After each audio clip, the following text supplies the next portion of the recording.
これは実際に起こった出来事です。ゆとくん、今日もケージで暴れてます。今日はベッドの下に潜っています。飛び出してきました。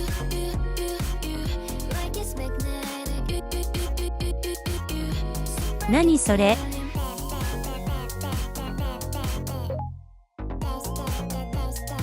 発射？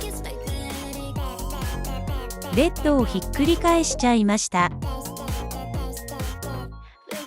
この後、それ、人間の寝方。このマンチカン。一人で何しとるん？とゆと、ゆと。